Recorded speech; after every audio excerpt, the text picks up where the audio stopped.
नमस्कार, जय जिनेंद्र। मैं चांदनी सरावगी एक बार फिर से आप सभी का स्वागत करती हूँ वहाँ जिंदगी के सेगमेंट मंदिर दर्शन में। वाह वाह वाह जिंदगी, ऐसी जिंदगी, हर मोड़ पे है चुनौती, फिर भी अब बेमिसाल जिंदगी। वाह वाह वाह वाह जिंदगी।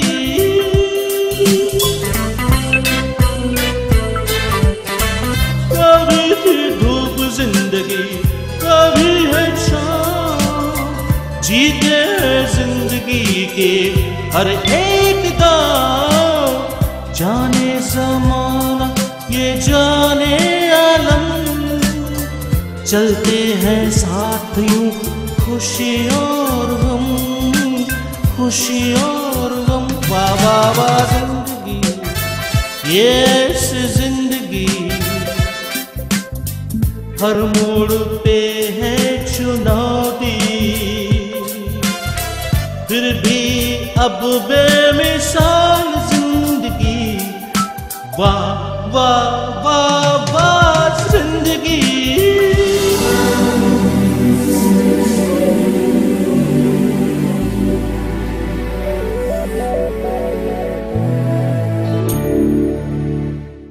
आज के इस एपिसोड के द्वारा आप दर्शन करेंगे विश्व प्रसिद्ध क्षेत्र अंजनगिरी और गजपंथा के। चलिए मैं आज आपको दर्शन कराती हूँ।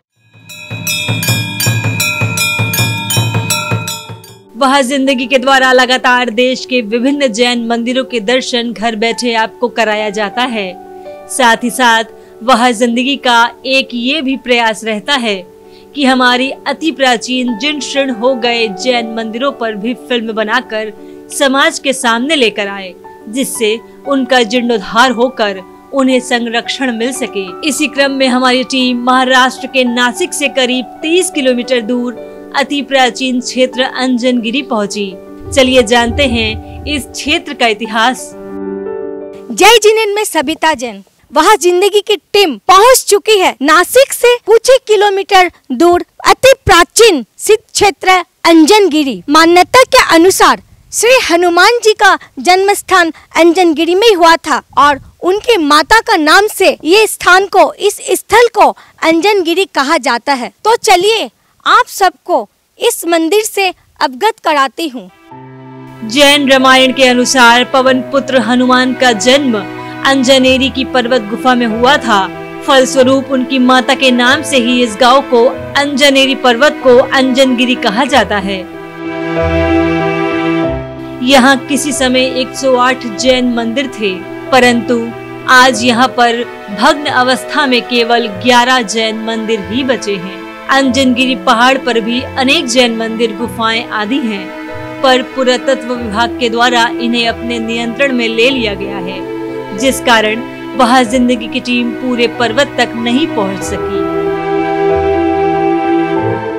पहाड़ के नीचे के विशाल परिसर में जब हम पहुँचे तो हमारे मन में काफी गहरी पीड़ा हुई। हमारी नजरों के सामने थे 11 ऐतिहासिक जीर्ण शीर्ण अवस्था में पड़े जैन मंदिर और उनके अवशेष, जिन्हें देखकर हम काफी व्यतीत हो गए। हमारे ऐतिहासिक धरोहरों की ये स्थिति। यहाँ पर एक शिलालेख है जिसके अनुसार करीब 1700 साल पहले यहाँ पर भव्य अनेक जैन मंदिर का निर्माण हुआ था। हजारों साल पहले होने का इतिहास यह है कि यहाँ एक शिलालेख लिखा हुआ है। यहाँ पर इस संस्कृत भाषा में शिलालेख में यह लिखा हुआ है जानकारी कि यह प्राचीन मंदिरों का 1700 साल पहले जीर्णोद्धार किया गया था, जो कि उसके बाद में औरंगजेब के काल में यह सब मंदिर प्रतिमाएं खंडित की गई। फिर उस समय से यहाँ पर कोई जैन परिवार रहा नहीं है। फिर 2003 से यहाँ की जो अंजनगिरी की ट्रस्ट कमेटी मंडल है नासिक से, जो कि पवन कुमार जी, जयचंद जी पाटनी, इनकी क्षेत्र कमेटी एवं कार्यकारिणी मंडल द्वारा यह जीर्णोद्धार कार्य चल रहा है, धीरे धीरे हो रहा है।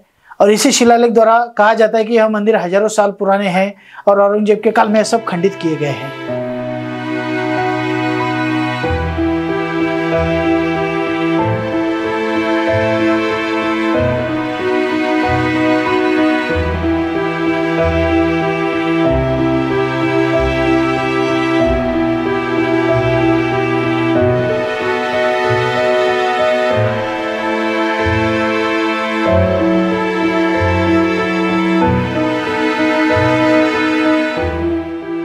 कालांतर में औरंगजेब के काल में इन्हें ध्वस्त कर दिया गया था और तब से विध्वंस हुए अनेक जैन मंदिर यहाँ पर हैं, जिन्हें पुरातत्व विभाग ने अपने अधिकार में ले लिया है।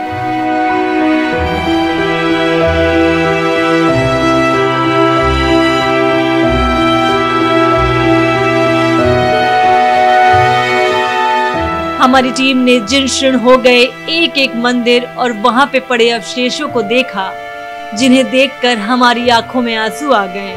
मात्र एक ही मंदिर में भगवान की एक पूजनीय प्रतिमा है, जिसकी नित्य पूजा अर्चना होती है।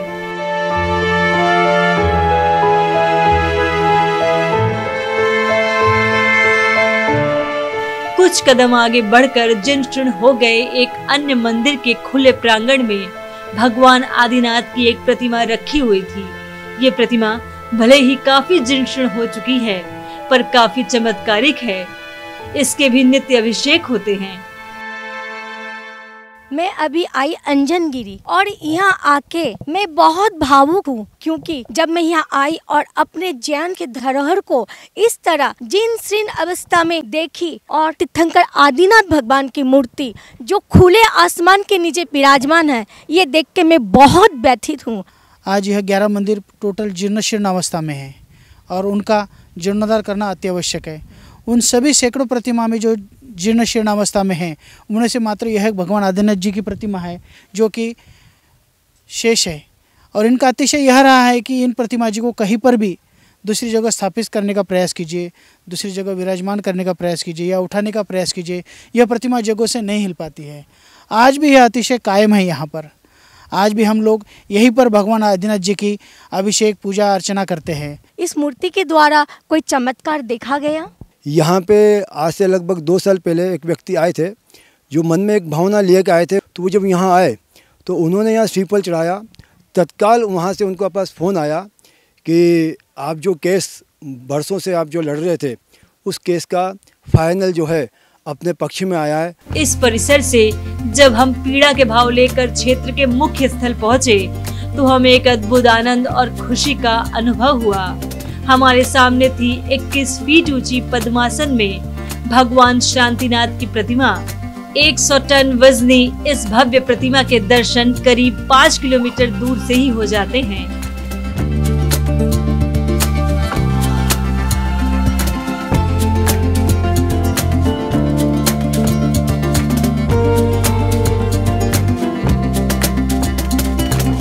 इस प्राचीन धरोहर के कायाकल्प के लिए श्री भारतवर्ष दिगंबर जैन महासभा के पूर्व राष्ट्रीय अध्यक्ष स्वर्गीय निर्मल कुमार जी सेठी के मार्गदर्शन एवं परामर्श से नासिक के श्री पवन जयचंद पाटनी की अध्यक्षता में एक कमेटी का गठन किया गया और परम पूजनीय गुप्ती नंदी जी महाराज की पावन प्रेरणा एवं मंगल आशीर्वाद से इस प्रतिमा को यहाँ पर विराजमान किया गया।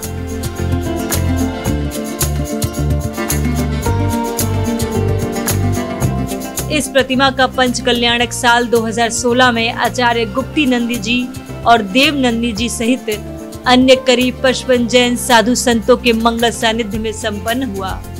प्रतिमा के दर्शन करने के बाद हमारी टीम नीचे स्थापित एक हॉल में प्रवेश की, जहां पर माता पद्मावती, बाबा क्षेत्रपाल जी के साथ अनेक प्रतिमाएं विराजित थीं।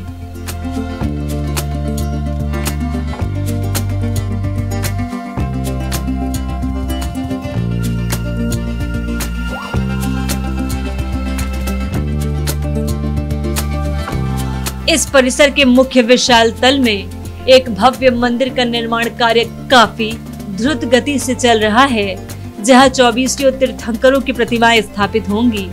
इन प्रतिमाओं एवं कलाकृतियों का निर्माण कार्य काफी जोर शोर से परिसर में चलते हुए हमने देखा।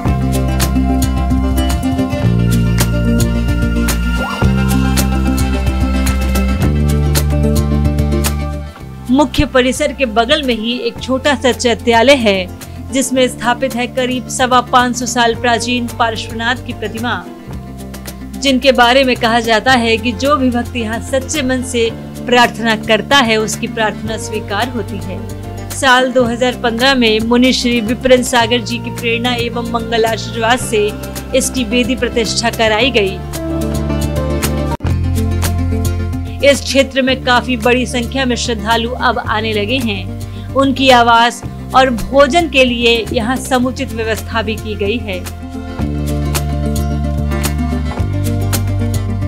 अंजनगिरी पहुंचकर हमें पीड़ा और खुशी दोनों की अनुभूति हुई। खुशी इस बात की थी कि हमने एक निर्मित हो रहे विशाल मंदिर और 21 फीट ऊंची भगवान शांतिनाथ की प्रतिमा के दर्शन किए। वहीं पीड़ा इस बात की थी कि आज नए मंदिरों के निर्माण में जहां हम करोड़ों रुपए लगाते हैं, वहीं अपने प्राचीन और जीर्ण हो गए ऐतिहासिक धरोहरों की अवहेलना करते हैं, जबकि इन मंदिरों में ही हमारा इतिहास सुरक्षित है। वह जिंदगी आपसे निवेदन करता है कि आइए आगे बढ़िए और हमारे प्राचीन धरोहरों को संरक्षण कर अपनी जिंदगी को बनाइए वह जिंदगी।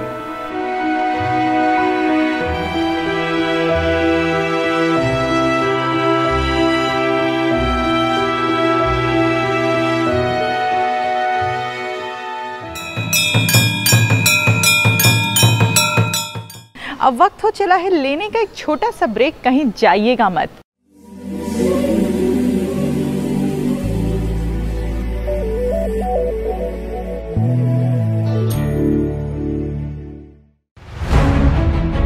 हमारे देश भारत के विकास में जैन समाज का बहुत बड़ा योगदान रहा है। जहां दूसरे समाज को इसकी जानकारी नहीं है, वहीं हमारा जैन समाज भी पूरी तरह इस बात से परिचित नहीं है।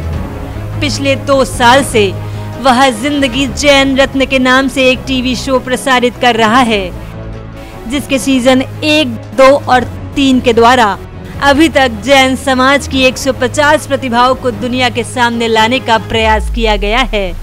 इसके लिए हमारी 8 सदस्यीय टीम ने हवाई मार्ग, रेल मार्ग और सड़क मार्ग के द्वारा करीब 4 लाख किलोमीटर का सफर तय किया। मकसद केवल एक ही है, जैन समाज के द्वारा देश को दिए गए महत्वपूर्ण योगदान से दुनिया को परिचय कराना।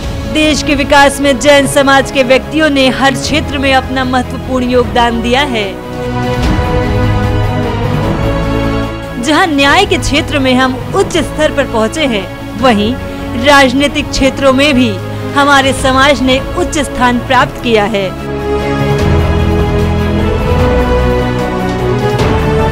भारी संख्या में विदेश सेवा के साथ ही साथ भारतीय प्रशासनिक सेवा यानी IAS बनकर हमारे समाज के व्यक्ति देश को अपनी सेवा दे रहे हैं।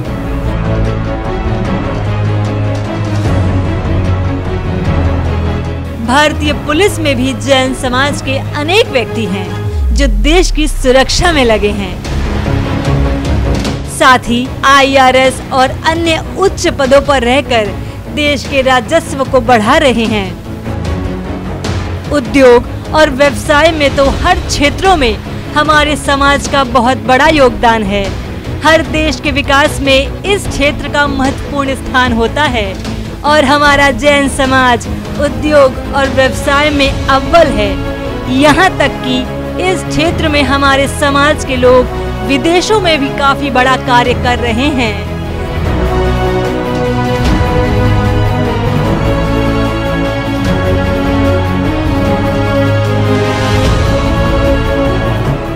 निर्माण और रियल एस्टेट के क्षेत्र में भी अनेक ऐसे कार्य किए गए हैं जो अंतर्राष्ट्रीय स्तर पर काफी प्रसिद्ध है। Infrastructure, power, gas, import export के साथ ही साथ कई ऐसे क्षेत्र होते हैं जो हर देश के विकास में महत्वपूर्ण होते हैं और जैन समाज ने भारत के विकास में इन क्षेत्रों में भी काफी बड़ा योगदान दिया है।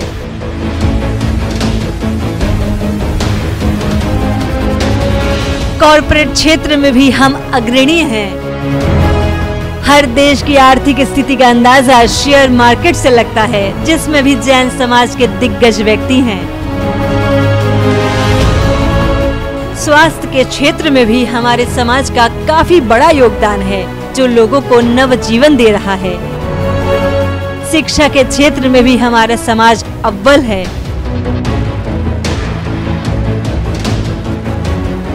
धार्मिक और सामाजिक क्षेत्रों में तो जैन समाज ने जो कार्य किया है वो अतुलनीय है। इनके द्वारा अनेक परोपकारी कार्य किए जा रहे हैं। हमारे जैन समाज के लोग आज फिल्म, टीवी जगत, मीडिया, कला आदि क्षेत्रों में तो छाए हुए हैं। जिए और जीने दो के सिद्धांत पर अमल करते हुए अनेक कार्य किए गए हैं। हमारे जैन समाज की महिलाएं भी किसी से पीछे नहीं हैं। जहां वे उच्च शिक्षित हैं, वहीं उन्होंने कई क्षेत्रों में उल्लेखनीय सफलता हासिल की है।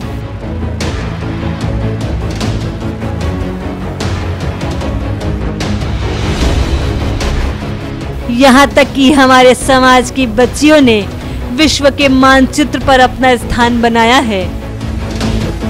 अनेक ऐसे बच्चे हैं जो शारीरिक रूप से अक्षम होने के बावजूद भी अद्भुत कार्य कर रहे हैं। यानी कि हर क्षेत्र में जैन समाज महत्वपूर्ण कार्य कर रहा है।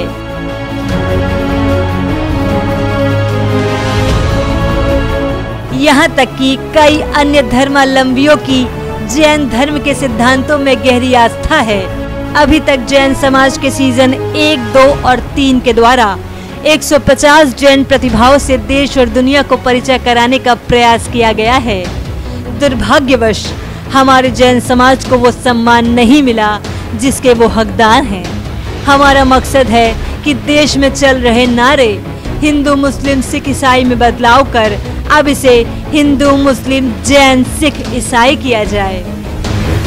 ये तभी संभव होगा जब हम सब अपने नाम के आगे जैन लिखेंगे। अभी तक प्रसारित हो चुके जैन रत्न सीरीज को आप सभी YouTube पर देख सकते हैं। हमारे सभी एपिसोड्स YouTube पर उपलब्ध हैं। YouTube पर आप सर्च करें वह जिंदगी जैन रत्न। साथ ही साथ आप हमारे वह जिंदगी चैनल को सब्सक्राइब करें, लाइक करें और शेयर करें, जिससे आने वाले सभी एपिसोड्स का नोटिफिकेशन आपको प्राप्त हो सके। दुनिया में जैन प्रतिभाओं की कमी नहीं है, इसीलिए अभी इसके कई सीजन और आने बाकी हैं।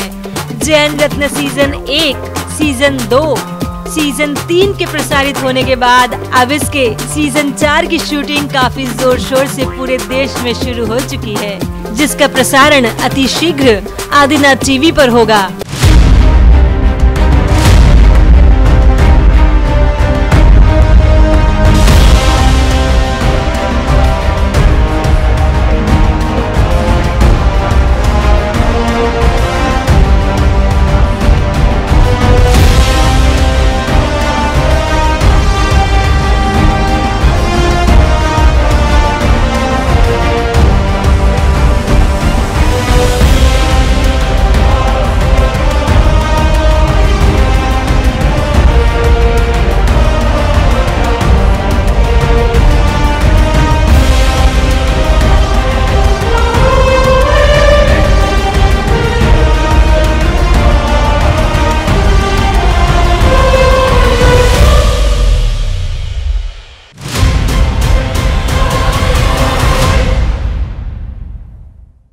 अगर आप भी किसी जैन रत्न को जानते हैं तो हमें सूचित करें। हमारी 8 सदस्य टीम उनके पास जाकर उन पर फिल्म बनाएगी। उन्हें हम जैन रत्न सीरीज में शामिल करेंगे। हमसे संपर्क करें। ललित सरावगी जैन, कोलकाता 9331722031।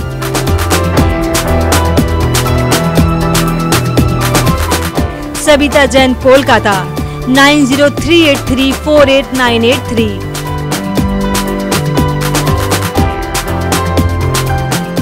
चांदनी सरावगी जैन, मुंबई 9073657827।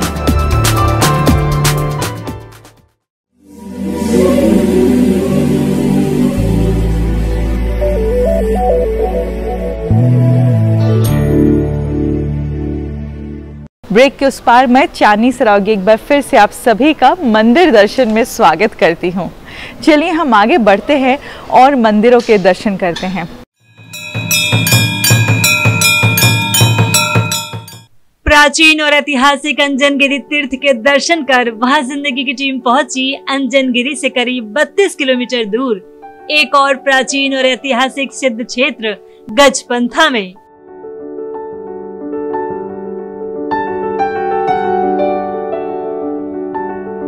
से ही हमें नजर आ रहा था गज यानी हाथी के आकार का एक पर्वत। प्राचीन तीर्थ क्षेत्र अंजनगिरी दर्शन कराने के बाद अब मैं आप सबको लेके आई हूँ नासिक महानगर से कुछ ही किलोमीटर दूर डिंडोरी रास्ते में स्थित गजपंता पर। गजपंता नाम क्यों पड़ा, इसके पीछे बहुत मान्यता है। एक मान्यता ये भी है कि इस पावन पहाड़ से, इस पावन भूमि से 8 करोड़ मुनि, 7 बलभद्र और मुनिराज गज कुमार यहाँ से मोक्ष पधारे थे। मुनिराज गज कुमार के नाम से ही यहाँ का नाम गजपंत रखा गया। एक और मान्यता है कि ये क्षेत्र जिस धरा पर, जिस पहाड़ पर स्थित है, वो पहाड़ बैठे हुए हाथी के आकार के दिखता है। इस कारण भी इस जगह को, इस क्षेत्र को गजपंता कहा जाता है। साथ ही साथ ये भी मान्यता है कि शांतिनाथ पुराण में असक कवि के अनुसार नासिक नगर के उत्तर दिशा में गज ध्वज नामक पर्वत है और उसी का नाम परिवर्तित होकर इस पर्वत का नाम गजपंत पर्वत पड़ा, जो बाद में गजपंथा हो गया। तो चलिए मेरे साथ दर्शन करते हैं और जानते हैं इस पावन पहाड़ के, इस पावन भूमि के इतिहास के बारे में।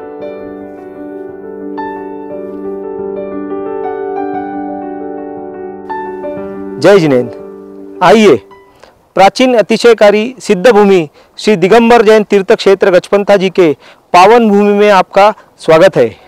वहाँ जिंदगी की टीम सबसे पहले पहुंची लगभग 400 फीट ऊंचे पहाड़ पर और हमने लगभग 435 सीढ़ियां चढ़ी, जहां पर अनेक प्राचीन जैन मंदिर हैं, जिनमें अनेक तीर्थंकरों की प्राचीन प्रतिमाएं विराजमान है।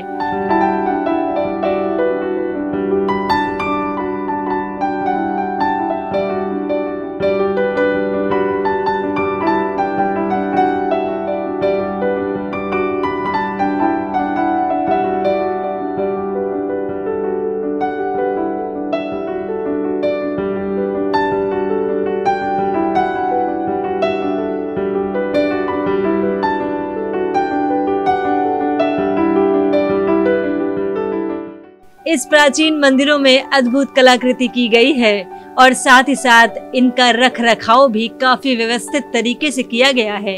यहाँ आकर हमें खुशी हुई कि हमारी प्राचीन धरोहरों को काफी सुरक्षित तरीके से संरक्षित किया गया है।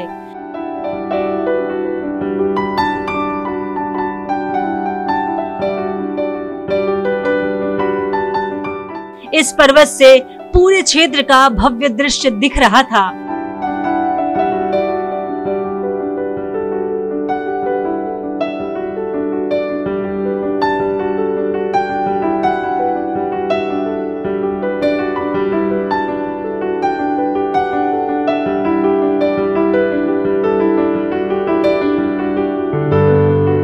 इस क्षेत्र में हमें पता है कि इतिहास में श्री कृष्ण भगवान होकर गए, उनके भाई गजकुमार स्वामी थे और जिन्होंने सर पर जलती हुई सिगड़ी इसी क्षेत्र पर रखी गई और वह तप ज्वाला की अग्नि में जलते रहे, परंतु अंतर के अग्नि को जलाकर उन्होंने यहाँ से मोक्ष को पाया। इसीलिए इस भूमि को गजपंथा कहते हैं। गजपंथा क्षेत्र में कुल कितने मंदिर हैं? गजपंथा क्षेत्र में 2 मंदिर है, जो एक पहाड़ी का है, जो उसे गजपंथा पहाड़ भी बोल सकते हैं, और वहाँ पे मूल नायक भगवान जो आशिया खंड में ये दक्षिण मुखी प्राचीन प्रतिमा है, जो पार्श्वनाथ भगवान की है, वो 11 फीट की है और ये बहुत ही चमत्कारी प्रतिमा है। और जो सिटी में जो है, जो गजपंथा मंदिर बोला जाता है, वो मसरूर गांव में है।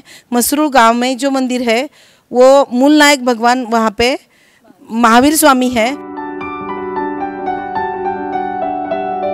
पर्वत के प्राचीन मंदिर दर्शन कर वहाँ जिंदगी की टीम पहुंची मुख्य मंदिर परिसर में। यहाँ के भव्य मंदिर को देखकर जहाँ हम चकित थे, वही हमें शांति की अनुभूति हो रही थी।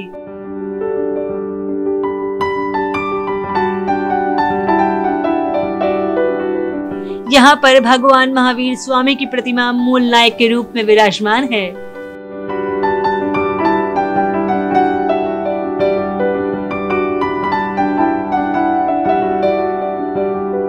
साथ ही साथ अनेक वेदियां हैं जिनमें अनेक तीर्थंकरों की प्रतिमाएं भी विराजित हैं।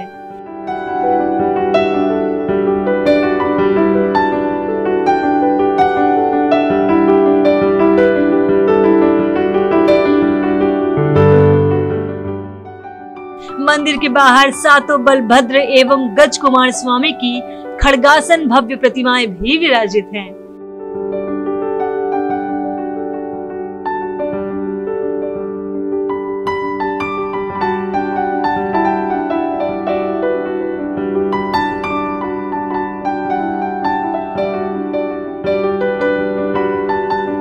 यहाँ पर एक चौबीसी भी निर्मित है।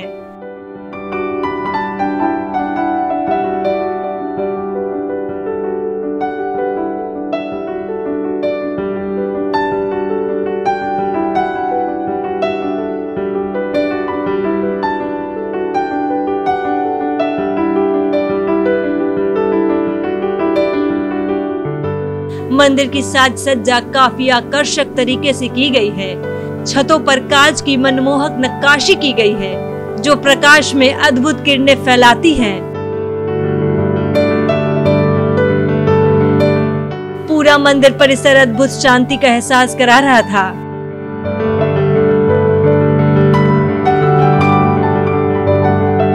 मंदिर की दीवारों पर सम्यक दर्शन एवं धार्मिक ज्ञान से संबंधित अनेक चित्रों को भी प्रदर्शित किया गया है।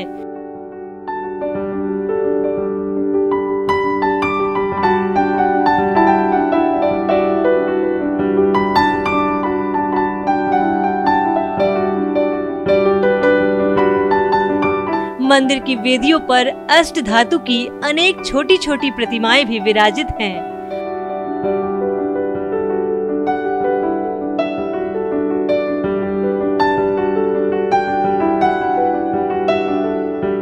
मंदिर में पद्मावती माता एवं क्षेत्रपाल जी की भी प्रतिमा विराजित है।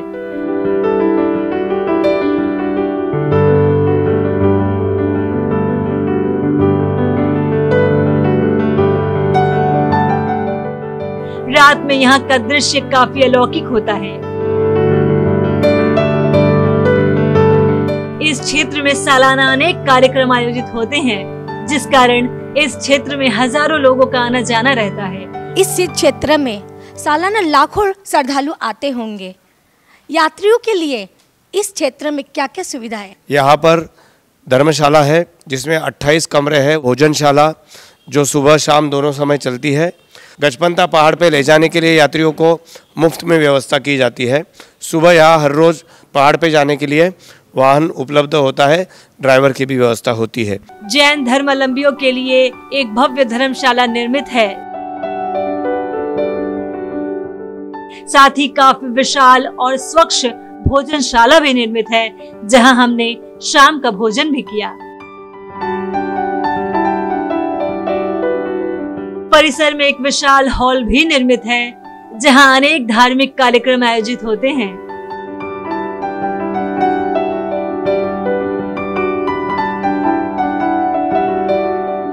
मुख्य मंदिर परिसर के सामने एक विशाल भूखंड है जहां पर आचार्य शांति सागर नामक एक प्राचीन गुफा है।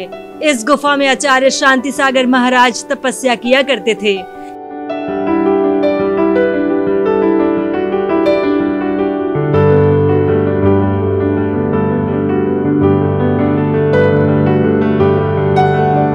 शांति सागर गुफा के बारे में आप बताइए।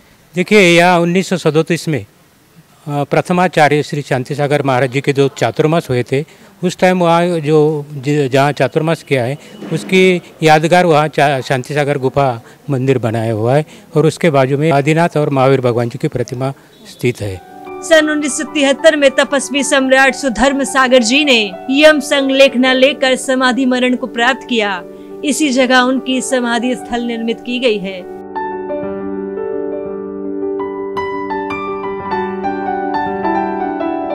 इस स्थल पर अनेक चरण चिन्ह भी स्थापित हैं। हमारी टीम ने भावपूर्वक पूरे परिसर का दर्शन किया।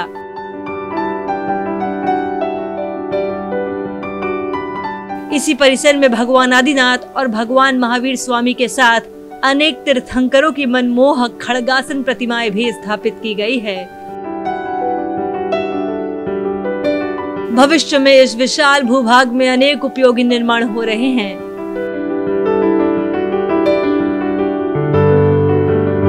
आगे की भविष्य में क्या क्या योजनाएं हैं? हमारे गजपंथा सिद्ध क्षेत्र के संस्थान के पास बिल्कुल मंदिर के सामने रोड के समीप 26 एकड़ जगह है, जिसमें से 2.5 एकड़ क्षेत्र में हम बच्चों के लिए हॉस्टल की सुविधा बनाने का काम शुरू किया है। 156 रूम का धर्मशाला का निर्माण काम शुरू हो रहा है और भविष्य में इसी जगह में हमें एक जैन ध्यान केंद्र बनाना है, जैन एजुकेशनल इंस्टीट्यूट बनाना है और यहाँ पे ये रोड के समीप करीबन 40 जैन लोगों के लिए शॉपिंग का इंतज़ाम किया है और मेन फ्रंट रोड से आने के बाद में सामने हमें एक लॉन और जैन लोगों के लिए इतर सुविधा का इंतज़ाम करना है। हमारे अध्यक्ष साहब न्यायमूर्ति चांदीवाल साहब, इनके मार्गदर्शन में हम सब ट्रस्टी लोग यहाँ पे ये काम कर रहे हैं। आपने अभी देखा यहाँ गजपंथा सिद्ध क्षेत्र के बहुत सी विकास योजनाएं और काम चल रहे हैं। नासिक एक ऐसा शहर है महाराष्ट्र में, मुंबई और पुणे के बाद सबसे ज़्यादा डेवलप होने वाला नासिक शहर है और नासिक शहर में गजपंथा सिद्ध क्षेत्र की ये बड़ी जगह है और यहाँ पे जैन धर्मावलंबी के लिए बहुत सी सुविधा बनाने का हम प्रयास कर रहे हैं। तो सभी जैन समाज के जो दातार है उनसे मैं निवेदन करता हूँ कि आप इसके सहभागी बने और गजपंथा क्षेत्र के विकास कार्य में मदद करें।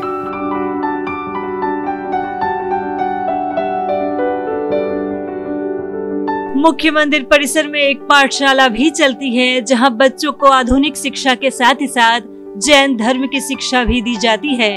ये देखकर हमें काफी खुशी हुई कि बच्चों में जैन संस्कार बचपन से ही देकर जैन धर्म की प्रभावना को बढ़ाने का अद्भुत प्रयास किया जा रहा है। जय जिनेंद्र, हर रविवार को हमारी पाठशाला होती है। इसमें हमें नमोकार मंत्र से लेकर छड़ाला, भक्तांबर आदि सभी चीजें पढ़ाई जाती है।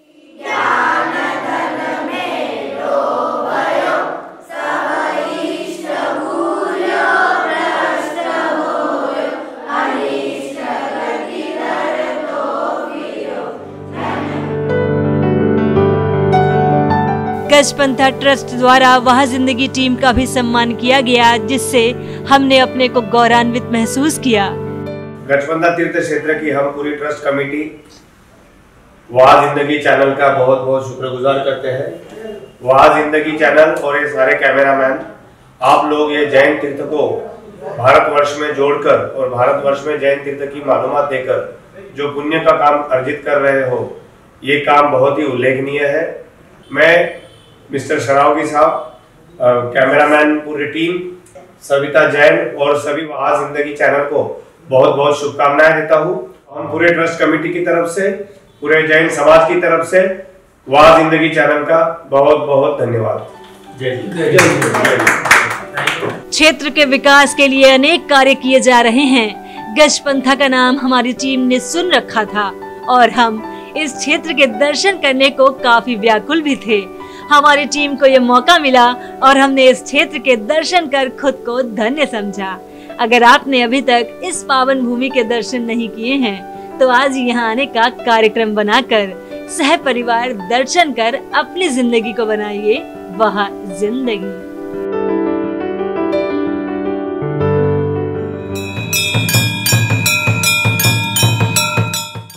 दोस्तों, अब वक्त हो चला है आपसे विदा लेने का। आज आपने इन मंदिरों के दर्शन किए, मुझे पूरी उम्मीद है आपको एक खुशी की अनुभूति हुई होगी।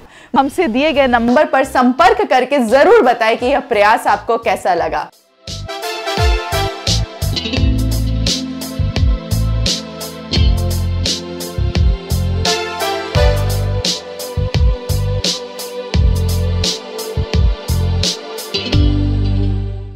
अब मैं आपसे विदा लेती हूं और अब आपसे मुलाकात करूंगी वह जिंदगी के अगले नए एपिसोड में, एक नए सेगमेंट में। तब तक के लिए जय जिनेंद्र।